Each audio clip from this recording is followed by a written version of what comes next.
Hi everybody, it's John with GFA, and now we're going to explore the strategy that encompasses counter-offensive actions. Three primary strategies, or three strategies in fencing are offense, defense, and counter-offense. Counter-offense is basically counterattacks. You don't see them a lot in right-of-way weapons because everybody is trying to fight to establish right-of-way, but in epee they're very common. So we have three different types of counterattacks we're going to go over. Angulated counterattacks to the wrist, something that we call here counterattack 2, which is attacking your opponent into their recovery, and then counterattack 3, which are the stop hits. Something called a rassemble, a duck hit, an evasion, and just a generic stop hit. Personally, I think there is an art to creating a situation where you would use a counterattack. You are inviting somebody to attack you, so you are seeming vulnerable, like you're making a mistake, and then all of a sudden, as they commit to that attack, you are identifying a particular target at a particular time and picking off on that target. The common counterattack that we see in epee is an angulated counterattack to the wrist. So, on guard for me, Houston. Here, I am going to attack Houston, like let's say with an advanced lunge. With my initial advance, what he does is he takes a retreat, not necessarily to avoid being hit. It's just enough to avoid being hit. However, it is also just enough to keep me hungry for a target, to keep me focused on a target, because he wants me to focus on a committed line of position. At this point right here, he doesn't know what target I'm going for. But if I go to extend my arm and he retreats, okay, and he sees that, you know, when I'm about to lunge, that I am focusing on the arm, then when I attack, he can step back and pick off on the wrist, right? So here on the advance, I have several different options. I could go for the chest, my arm, and the leg, right? But I see the hand here, and you'll notice what he did was reset for a second. With my advance, he moved the point over slightly. He started lining up his point with the target that he intended to hit. It's very subtle, okay? Now, I go to lunge, he picks up on the wrist and steps back. So, he hits the target and then gives himself some wiggle room. He retreats. Next is counterattack 2, and basically this is not a counterattack. This is just an attack into an opponent's recovery. I justify it because categorically it fits here. I am trying to make my opponent attack me. I am using some type of invitation, some type of preparation to draw out that attack so that as they recover, I can lunge or flesh in to hit that target. One of the things that we do over here at GFA, and it's kind of like a little internal thing, if you go to attack your opponent and you pull your arm back prematurely with your recovery or drop your arm, you gotta do 5 push-ups. Why? Because you're removing the threat. The one thing that's keeping your opponent away from hitting you, you're pulling it back. Okay, so here in this case, you're going to keep the arm up with the recovery and then bring it back. So the entire action would look like this. Okay, on guard.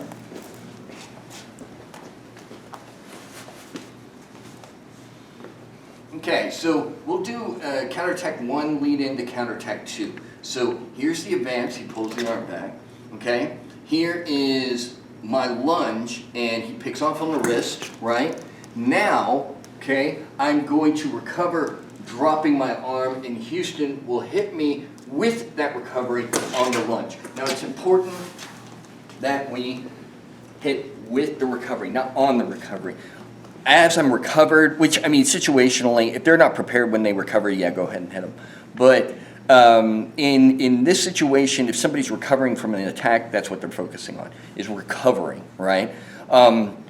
So they're not really focusing on how can I redeem a touch or how can I score a point as I'm recovering. Once they recover, however, they have options. They can go back, they can defend themselves, they can renew their attack. So you want to make sure that the timing is right on this. You want to make sure that you are hitting your opponent with the recovery. Now another thing, on guard, would be if I go to attack Houston, okay, and I keep my weapon up. He's going to have to take the blade with opposition, right? So here, I go to lunge, okay? He's up like this. I'm keeping my weapon up. I am recovering back. He goes ahead and takes the blade and then finishes, okay? Two different timings going on here. One with the recovery, well, they're both with the recovery, but you can execute a little earlier if you know that I'm going to lunge, my weapon is down, okay? So you'll notice the execution time is here just as I'm starting to pull back. But if my weapon is up here, he has to have time to make sure he has the weapon. So instead of attacking or attacking into my recovery here, okay? Let's do it again. Here, attack, right?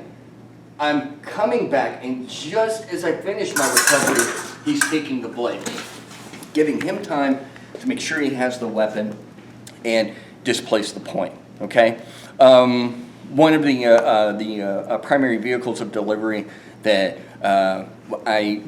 we try to teach here is that if you're doing this action, do it with flesh. Flesh is the fastest way to put your point on target.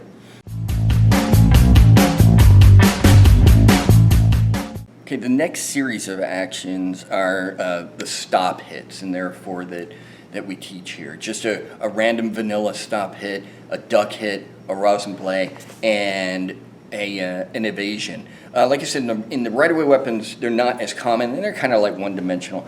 In foil, you'll see if an attack is being made against you or somebody's attacking you, they have a tendency to just throw their arm out there and move the target area out of the way so that the opponent's point sails past the body.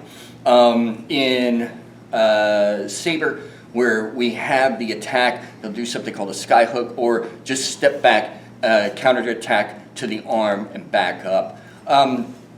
Where epee is concerned, where the stop hits are concerned, there are different dynamics because the entire body is available target area. So a stop hit when somebody attacks you to the foot is also very important. So let's look at the four stop hits here. First is going to be a generic stop hit, right? I come forward, I'm making the mistake, my arm is back here, I'm walking carelessly into Houston's critical distance. He's going to extend the arm and extend the back leg simultaneously to hit me like, ready, again, go. And recover back. Good. Ready, go. Good. All right. Next would be a duck hit, okay? Well, let's say that I am attacking Houston with a flesh. So what he would do is drop down and simultaneously extend his arm to hit me. Ready? So it would be here, and he drops. Ready? And here. Good. And something that you'll want to take into consideration when you're doing a duck hit, let gravity do the work for you. Okay, gravity is a lot faster than your quads. So on guard, you'll notice that when he goes to duck hit, he takes the heels and tucks them up underneath his body. So instead of just squatting down, right, he's picking up his feet and then dropping. Go ahead, go. Well, that's squatting down. Now pick up your feet. Yeah, one more time. The danger is not to jump up in the air. You know, people have a tendency sometimes they'll when they're going to do that, they'll jump up in the air and tuck their feet under, right? All you have to do is lift your heels, okay? The next thing is an action called a rosin blade. So let's say that I am attacking Houston to the foot, okay? What he's going to do is he's going to move the front foot back, simultaneously extending the arm, right? And then recover back, doing an inverse retreat. So the inverse retreat would look like this. Go ahead, inverse retreat. Boom. Yeah, don't worry about extending up. Just do the inverse retreat. Go. Yes. So move the front foot back and then the back foot. Okay? Next. And, okay, so I'm going for the foot. He extends, he hits, and then recovers back. Okay, one more time. Boom, boom. Now, a lot of times you'll see people when they attack for the foot and somebody's avoiding being attacked to the foot, they're moving the target out of the way, they kind of have a tendency to either retreat fully and throw their arm out there, or they will just pull the foot back, and then as their opponent is recovering, they replace the target. Bad idea. Here, I'm going to go ahead and completely remove the target. Okay? Because if he does the rosin blade, right, and I miss, and he just replaces his foot, then I could go for that target again. Also, I'll guard. If he does a full retreat with the extension of the arm, the available target area goes from the chest, which is preferable to hit. Why? Because it's a bigger target. And would be to, now the target goes from the chest to the arm, which is a smaller target, making it harder to hit, and it also moves a lot. So here, right, he does full retreat with the extension, right, and he could potentially be out of the way. Okay. Next, and the last action under stop hits is evasion. Okay, and in an evasion, what you're doing is simultaneously extending the arm and moving the shoulder back. Now, I detailed that with a foil counterattack. So here, on guard, I go to attack. Houston simultaneously extends the arm and moves out of the way. Now, you want to make sure that you do not turn your back on your opponent, obviously, because it's a yellow card, and make sure that you're not stepping off strip, okay? Because the touch could be annulled. So one more time, we go in for the attack. He extends the arm and moves his body out of the way, okay? The something to remember also when you're looking at stop hits. I think they're the most dangerous of all the counterattacks, because in counterattack 1, you are moving your body out of the way while you're hitting the target. So you're stepping back, giving yourself some space. On counterattack 2, your opponent's point is moving away from you. But in counterattack 3, you are committed to them attacking you, and you have to know what target they're going to hit in a very short, specific target they're going to hit in a very short period of time. And you're just moving that target. Going back to counterattack 2, something that, or I'm sorry, not counterattack 2. Going back to the rosin blade. On the rosin blade, why do we want to hit the chest instead of the arm? Well, it's a big target, right? Right here. And a preferred place to hit, I kind of tell my students it kind of in a mocking way, because it sounds kind of devious, but it's really not. Focus on the clavicle right here. This little pit right here in your shoulder is perfect for capturing an epee point.